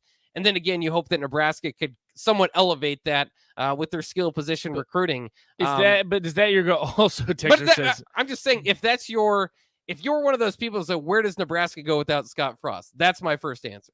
Which is fair. Texter says Bach right now is the old man yells at Cloud gift. That's funny. I want to bring up what this texter said too. We can kind of wrap this up, and I think we are on the same page. You have to have the balance attack, but the only pushback that I'll have against Wisconsin, Minnesota, Iowa, while it's great and you are winning in the Big Ten West, is that really is that our goal? Have we reached that point? Because all I hear is Nebraska fans want to get back to the 90s. We want to get back to winning a national championship. Guess what? If you want to win a national championship in today's football, Wisconsin's offense doesn't win you a national championship. Iowa's offense does not win you a national championship. And I understand. Listen, if Nebraska won the Big Ten West this year, won 9 games, I'm all for that. And I think that would be great progress for Nebraska football. But if you want to get back to the days where you're winning a national championship, Iowa and Wisconsin's offense doesn't work. Simply put, it does not work, and it will not win you a national championship. You know what wins you national championships? Nick Saban, Dabo Swinney. I mean, you need the elite top guys. I'm not talking. Who do those guys? I mean, but who do those guys have? That's a misnomer that you're saying Nebraska fans want to win the national championship. Yeah, everybody wants to win. But who do you have? You have Tua. You have Deshaun Watson. You have Trevor Lawrence. You have guys that give you that balanced attack. The days of having Scott Frost throw it 10 times in a football game, they're behind you. I'm sorry. It just doesn't work anymore. Iowa and Wisconsin, Michigan State, we've seen these teams over the years get pretty close to the playoffs in the playoffs. Yeah, to the playoffs. Again, if you're Nebraska, you've got to get close and then build and adapt and adjust. Right now, you're nowhere close. And I love, I don't want to sound like I just am moving on for the Scott Frost era, which is kind of what this kind of turned into, is a plan after Scott Frost. But again, you moved away from the idea that you can't win with the old offense like that. That's why Nebraska moved away. And again, since they moved away to get more NFL quarterbacks, like you say, to win, they've gotten Tanner Lee drafted. That's it. Once in the 6th round. Okay, and that might be part of a Nebraska recruiting problem. I don't know who's to blame for that. But I'm telling you right now, Casey Thompson is the guy. You want a balanced attack? I think Casey Thompson's the guy for that. I do. I think he is what you're talking about. You're a Kenny Pickett type quarterback. Yeah, Casey Thompson in Wisconsin's offense would be pretty dangerous. elite. Yeah, it would be pretty darn good. And you would probably be talking about Wisconsin maybe not winning the Big Ten, but being elevated to that discussion. The problem is recruiting Casey Thompson, who wants to throw the ball 40 times a game to Wisconsin's offense. Bingo. And that's part of the problem. And that's what holds you back if you're Wisconsin, because you're never going to get that top tier quarterback in the transfer portal, because they know that's not what's going to get him drafted. Well, remember, that's not going to get him noticed. Before Lane Kiffin showed up in Tuscaloosa, they had a pretty much a power attack. That's how they won their titles too. Obviously switched since, I've switched since then, and now Bryce Young is throwing the ball at times all over the field. But I wouldn't say that it would be unprecedented for a power rushing football team to win again. I mean, how long ago was that though, Bach? I mean, we're talking about what, 10 years ago? I mean, college football, say what you will, it's changed a lot in the past 10 years. And now that we're getting rid of conferences essentially and just having 2 power conferences, it's going to change even more. And the teams like Wisconsin, Iowa, and Minnesota, they're going to get left in the dust. They are. I've heard it before. They haven't been left in the dust yet. They haven't, but they're not in the national championship conversation, which is interesting. Iowa was number 2 last year. And how'd that work out for you, Bach? And they lost to Michigan by how many points? 40? Come on, get out of here with that. They had they didn't have a very good quarterback situation going into that. Bingo! Spencer Petras, but I mean, even Spencer Petras was already Bingo! But that's the thing is, you can throw Adrian. We've had this discussion. You could throw Adrian Martinez on Iowa for crying out loud, and they probably have a more successful season. Right. It's just when you develop this style of offense that Iowa has adapted and Wisconsin has adapted, you're never going to get that quarterback, and you have a ceiling, is all I'm saying. College football has changed. You cannot be a national contender running Wisconsin and Iowa's offense. I'm sorry, you can't. I don't think it's the offense. I think it's the location. I think that goes into it, and I completely agree with I mean, if Alabama or Clemson or Ohio State wanted to run that offense, I believe they could recruit just as well to be in the position that they're in. It's just tough to say, though, because, again, you have to look at what those teams have created. Tua, a Heisman finalist. Trevor Lawrence, a Heisman finalist. Deshaun Watson, like, over the past 5 to 10 years, even the Alabamas and Clemsons have started recruiting top-tier quarterbacks because that's the way that it's moved to. And they haven't abandoned the run. Don't get me wrong. Najee Harris was a first-round pick. Travis Etienne was a first-round pick. I understand all of that. But even the top-tier programs are leaning towards that now. And I want to bring up after we go to the commercial break, too. Texter says, we cannot discredit Adrian, though. Would we have even had wins in the last few years without him? True test of Adrian Martinez to see how he does at Kansas State. My pushback against that, if you threw in Logan Smothers last season for every single game, I think you still go 3-9. Do the games look different? Like what? Like the flip side of that for the texter is Adrian Martinez beat Northwestern, Fordham, Buffalo. I think Logan Smothers could have done the same thing. Adrian does not have a meaningful victory throughout his time at Nebraska. He had a few close calls, obviously, which was part of the problem. Same record as Frost, I suppose, I believe. 5-20 in those one-score games, but not a significant victory. I more than anybody will be cheering, or as much as anybody, I should say, because there are a lot of big Adrian fans out there. We'll be cheering for Adrian at Kansas State. At the same time, I wouldn't begin with wins. That's not where I would begin when I'm talking about to defend Adrian. You throw anyone else out that you throw out Spencer Petras on that Nebraska team last year. Guess what? They probably still go 3-9. Texter Drumstick also says Wisconsin is a quarterback away from contending for natties. Bingo.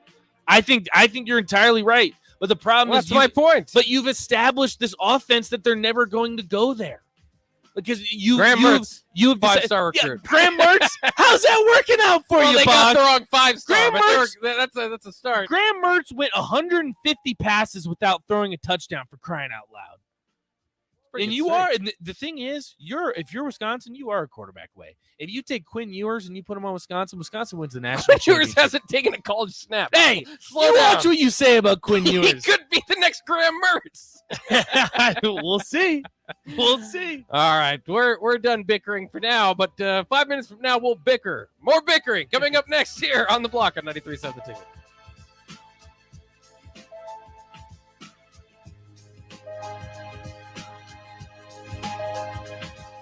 There's nothing quite like the Mercado by Certified Piedmontese beef. The Mercado offers unique ingredients you can't find anywhere else, open every day from 8 a.m. to 8 p.m. The full-service butcher shop and retail store is wonderful for meat lovers with their exclusive certified Piedmontese beef and assorted sausages, plus other quality meats, including pork, chicken, and a wide range of the freshest seafood. Plus, every Friday from 11 to 2, the Mercado serves up the best lunch in town on their Friday Feast menu. Stop in at the Mercado today at 84th and Havelock or visit their website at cpmercado.com to see current deals. Yesterday, your water heater worked just fine. Today, surprise! When you're out of hot water, just call the plumbers at Bryant. In most cases, you can get same-day water heater replacement. What you won't get is a costly surprise with the bill. At Bryant, the price you're quoted is the price you'll pay. No last-minute extras for piping or ventilation alterations. Need a new water heater? Just call Bryant, 467-1111. Bryant Air Conditioning, Heating, Electrical, and Plumbing. We do whatever it takes. Hey, Steve. Welcome to Great Clips. Great Clips asks, what's the difference between good and great? Come on back and have a seat. Good asks you what haircut you'd like. I have all your details from last time. Would you like the same haircut today? Great already knows. With Clip Notes, we save your haircut details so you can get the same thing as last time, every time. Download our online check-in app today. Great Clips. It's gonna be great. Football season will be here before you know it, and you can get ahead of everyone else with the first annual Evening with the Huskers event at Tavern 180 and Tanner's Bar and Grill. Join 93.7 The Ticket and Husker Online's Sean Callahan for an evening with current Nebraska football players and surprise guests as they preview the season ahead.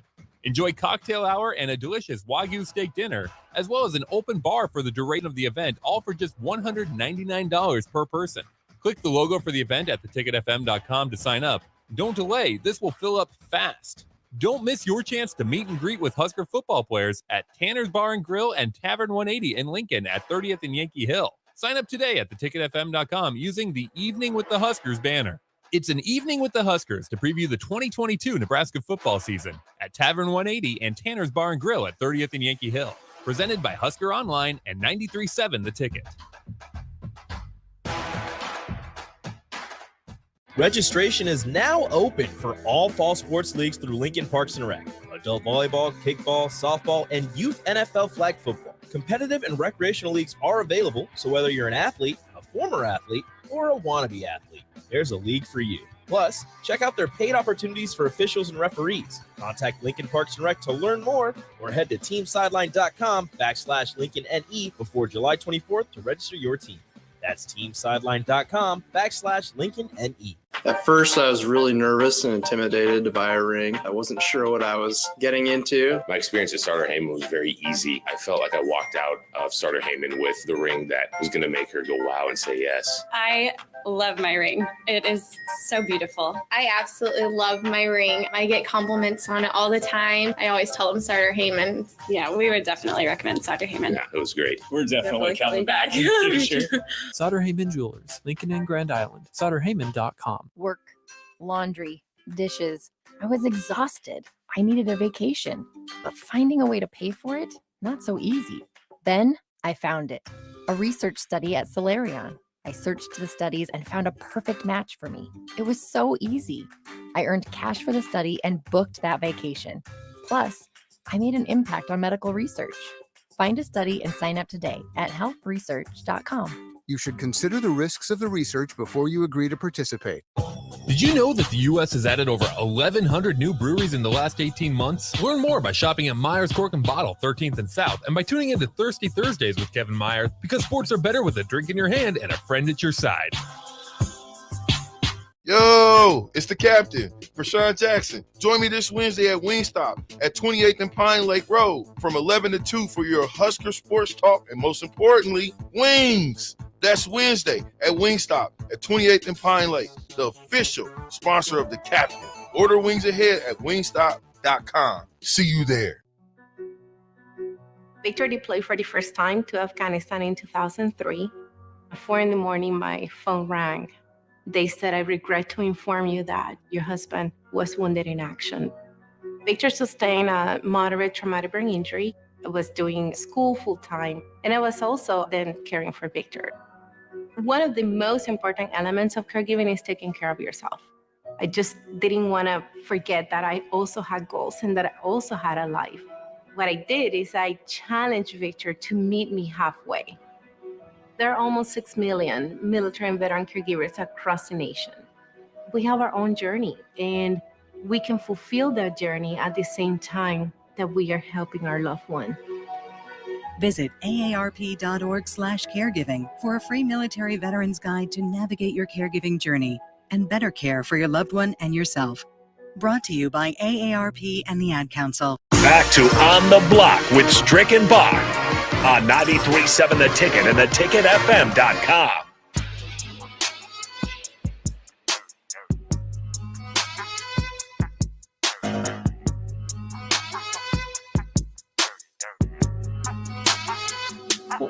We're back here on the block on 93.7 The Ticket. I'm Jake Baco, and he is Nate Britton, sitting in, I said that kind of weird, Nate Brennan. Sitting in, what was that? What's my name? Sitting in for Strick, who should be able to join us tomorrow. He's down watching some Summer League basketball down in Vegas and having some meetings there as well. Seems to be a bit of like a nice meeting place for basketball people. That was kind of like basketball for college basketball. They always kind of talk about that with the Final Four, right? Like all the assistants and just basketball people get together for the Final Four to talk business more so than watch the games. And maybe that's what Strick's doing. Maybe he's down there just to watch Bryce McGowan's blossom into a star, as we all hope down there in Charlotte. But in any case, Nate and I were kind of talking about Nebraska football. Today, the big news, of course, Markese Stepp enters the transfer portal. Not huge if you're a Nebraska fan, because he's probably, 5th, 6th on the depth chart at running back, maybe 4th at best. But it seemed like he was kind of getting lost in the shuffle. So that's where he goes. Thanks for his contributions and all that for, being at Nebraska, but probably just looking for a little bit more playing time elsewhere. Kind of led us down to a different discussion as we just kind of talk about the offense that we would like to see at Nebraska, or kind of long term. It's not necessarily this year. We both are in agreement that they've put together something pretty well. Mark Whipple, one of the hottest offensive coordinators in the nation, and you kind of get a guy in Casey Thompson that seems to be a good fit for his offense. Right. I have major concerns about if it's going to work out as far as the offensive line's pass protection, being able to get the run game going up the middle, those sorts of things. I'm not saying for sure this is going to be a great offense, but I think it's worth, kind of the attempt that they're putting toward it. But overall, my long-term assessment, even before Scott Frost was hired, people kind of ask you, if you didn't go with Scott Frost, which way would you go? I always say, go back to the blueprint, go back to hard-nosed football, run 3 yards in a cloud of dust, running up the middle, establish that sort of thing, because it's worked. It's worked at Nebraska. Since before they went away. Nate, hold on. Once upon a time, Bach. I'm giving my spiel here. My pitch is that it's the blueprint. It's what Nebraska showed and Wisconsin followed. And now you're seeing Iowa, Wisconsin, Kansas State over the years follow somewhat close suit to it. And I think that's the way to win in the Big Ten West. That's the way to win at Nebraska in the Midwest. And so that's where I hope they go if they do indeed things don't work out with Scott Frost. Nate thinks that there's a ceiling to it, and he's preaching to the choir. I've said that for years as well, and I understand why Nebraska wanted to move away from it at the time, but I think that the attempt to do so has failed. It just hasn't worked. Even when you consider some of Bo Pelini, some of the up years for Bo Pelini, they were run heavy. So I think that's the way to win in the Midwest. I think that's the way to win in the Big Ten West. Does it give you somewhat of a ceiling when you're going up against Ohio State or Alabama or Georgia? Yes, but everybody has that sort of ceiling. I mean, that's not a Nebraska problem. I don't necessarily know if that's an offensive problem. In fact, ball control and keeping the ball out of the offense of those type of teams might be the best way to go about it. So it's just kind of interesting. So we kind of got that discussion rolling. Somebody pointed off that maybe Georgia's offense would be kind of a good middle for us to kind of agree to, where it is power run heavy. They don't sling the ball around too often there. They've had really good quarterbacks. They have the ability to. Yeah, at times, but I think that's a pretty good, modern day power offense that has the ability to pass. I think that would be a good middle ground for us to stop on. So, I think that's a pretty good point. Buck, here's my pushback to you, and I let you go for your little rant, and I hope it was worth it. I think that you saying that Nebraska tried to move away from that isn't entirely accurate, because yes, they moved away from the power run, whatever you want to classify Nebraska's golden years as, the option. You kind of filter into the power run. I don't know if I necessarily disagree with that, because the offense that Nebraska's ran with Adrian Martinez is not like a balanced offense. It's still running the football. It just looks a little bit different because you're running a quarterback power, a quarterback, whatever you want to call what they ran with Adrian Martinez, for crying out loud. I think this is the first time in a while you have a quarterback that is genuinely designed for the balanced offensive attack. Adrian Martinez was not built for that. Listen, Adrian Martinez, for all the things that he did great, for all of his flaws, he wasn't a great passer. Right. Even you look at Georgia, and that's our comparison. He didn't. Well, you kind of had some hope in his freshman year. Right. And whoever you want to blame for that, be my guest. But Stetson Bennett is, if we're going to compare it to Georgia, in the SEC championship game, Stetson Bennett threw for 48 passes. In the national championship game, he threw 26 times. He has the ability to pass. He is a solid passer. Under no circumstance would I say Adrian Martinez is a solid passer. Well, he didn't give you that balance. But part of what made Stetson Bennett a better option is that he also had the ability to scramble. Again, similar to Casey Thompson. Not a scrambler by nature, but has the ability to do it, as opposed to JT Daniels, who's kind of a statue in the pocket. I just want to clear one other thing, because I want you to understand that Nebraska fans, while we love to live in the 90s, and certainly we do, our head coach is Scott Frost, our athletic director Trev Albert's a Butkus Award winner for the 90s. We live in the 90s more than anybody, and as well we should. I think that you probably have a misread on what Husker football wants to be. Certainly everybody wants to win national championships, but you have to give the Nebraska fan base more credit than that, I think, and understanding the changing nature of the college football landscape and all that stuff. Nebraska fans at this point don't expect to win national championships. They want to be in the discussion again. They want to be a top 25 team, a top 15 team year in and year out. Not the bottom of the top 25, which is kind of where Bo stalled out and losing big games. Right. Like, there's nuances to this whole discussion, but I just don't think that it's I think that that's something that you have to understand, because it's something that I think Nebraska fans at times were accused of just wanting to win national championships. Enough time has passed to understand that's not what you're trying to get back to.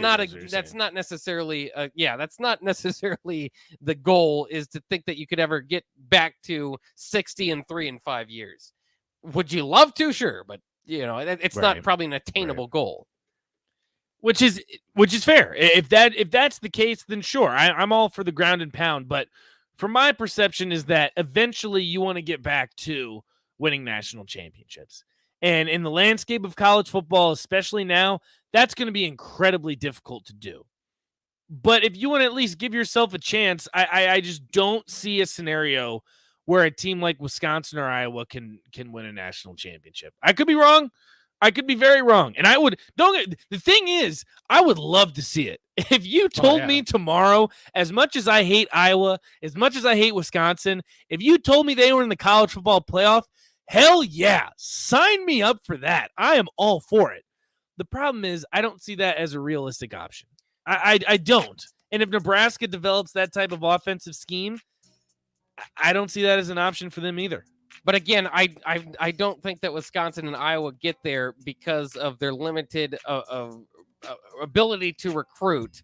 Again, give them all the credit in the world, because it's easy to say just switch to a power run attack and then you just have a great offensive line and a great defense. There's a lot of work to be put into that discussion of just all of a sudden being a Wisconsin or an Iowa. It's something that Minnesota has done well, though. I mean, you've seen them kind of make that transfer to be in that discussion.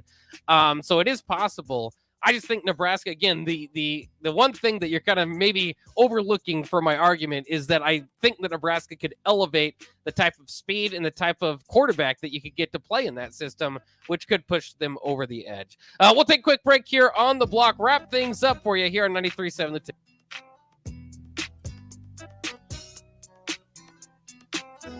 You know that feeling after a good, hearty meal? The worries of the world just slip away. Time slows down. Nothing but good times and good company.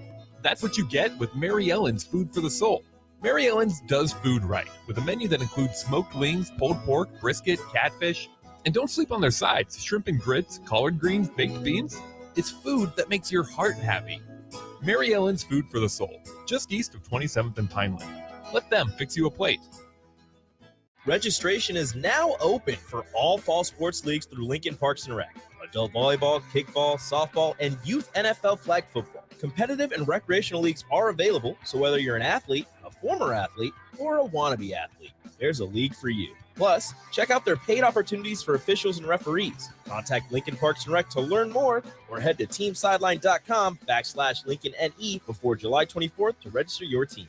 That's teamsideline.com/LincolnNE. Work, laundry, dishes. I was exhausted. I needed a vacation, but finding a way to pay for it, not so easy. Then I found it. A research study at Solarion. I searched the studies and found a perfect match for me. It was so easy. I earned cash for the study and booked that vacation. Plus, I made an impact on medical research.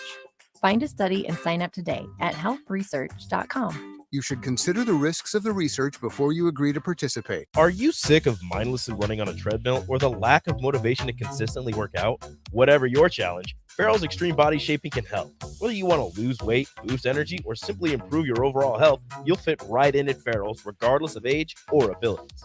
Build endurance with their kickboxing and strength training group fitness classes while also getting nutrition coaching. Try Farrell's now for a free week. Visit fxblincoln.com or call Jeff at 402-310-4026. Farrell's Extreme Body Shaping. Yesterday, your water heater worked just fine. Today, surprise! When you're out of hot water, just call the plumbers at Bryant. In most cases, you can get same-day water heater replacement. What you won't get is a costly surprise with the bill. At Bryant, the price you're quoted is the price you'll pay. No last-minute extras for piping or ventilation alterations. Need a new water heater? Just call Bryant, 467-1111. Bryant Air Conditioning, Heating, Electrical, and Plumbing. We do whatever it takes. There's nothing quite like the Mercado by Certified Piedmontese beef. The Mercado offers unique ingredients you can't find anywhere else, open every day from 8 a.m. to 8 p.m. The full-service butcher shop and retail store is wonderful for meat lovers with their exclusive certified Piedmontese beef and assorted sausages, plus other quality meats, including pork, chicken, and a wide range of the freshest seafood.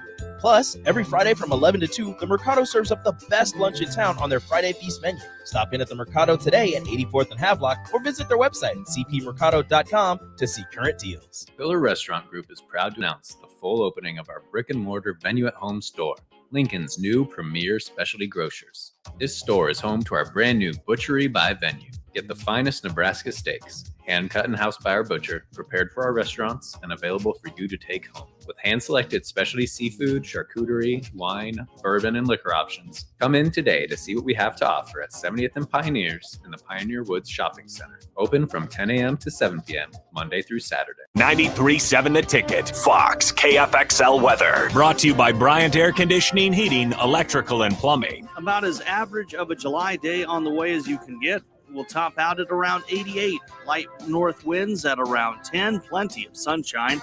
Tonight, just a few passing clouds with a low down to around 64. We'll start to bump those temps up a bit more tomorrow with an afternoon high of 92. I'm meteorologist Tim Wright for 93.7 The Ticket and theticketfm.com. Hey, Steve. Welcome to Great Clips.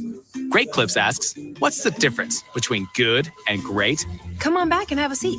Good asks you what haircut you'd like. I have all your details from last time. Would you like the same haircut today? Great already knows. With Clip Notes, we save your haircut details so you can get the same thing as last time, every time.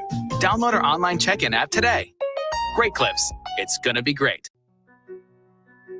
Victor deployed for the first time to Afghanistan in 2003. At 4 a.m, my phone rang. They said, I regret to inform you that your husband was wounded in action. Victor sustained a moderate traumatic brain injury. I was doing school full-time, and I was also then caring for Victor. One of the most important elements of caregiving is taking care of yourself. I just didn't want to forget that I also had goals and that I also had a life. What I did is I challenged Victor to meet me halfway. There are almost 6 million military and veteran caregivers across the nation. We have our own journey, and we can fulfill that journey at the same time that we are helping our loved one.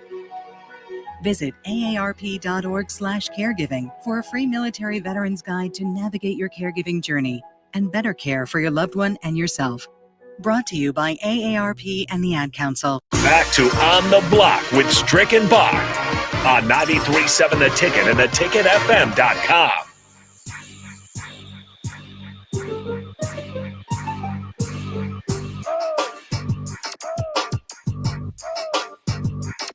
We are wrapping up things here on the block, and since Nate and I are part of the Ticket Water Cooler, we figured we could throw in a Ticket Water Cooler segment here. Just because we didn't have time today, we are previewing teams, all of the Big Ten, leading up to Big Ten Media Days, which is just a few weeks away.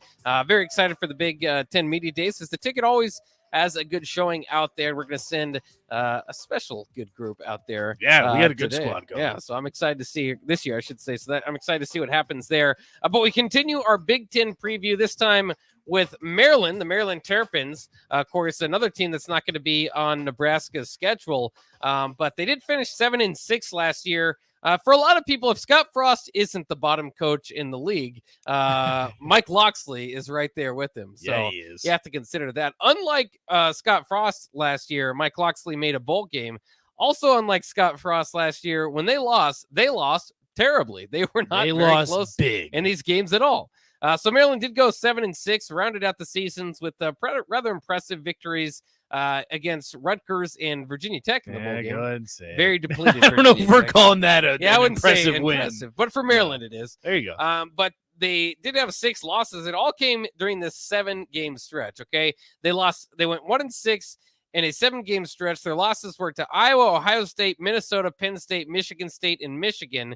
The average margin loss there for Maryland fans in those 6 games, 30.16 points per game, including a 37-point loss to Iowa, a 49-point loss to Ohio State, and a 41-point loss to Michigan. Oh my God. So when they were outmatched, they were outmatched. At least Nebraska wasn't that bad. Yeah, that would be a tough season.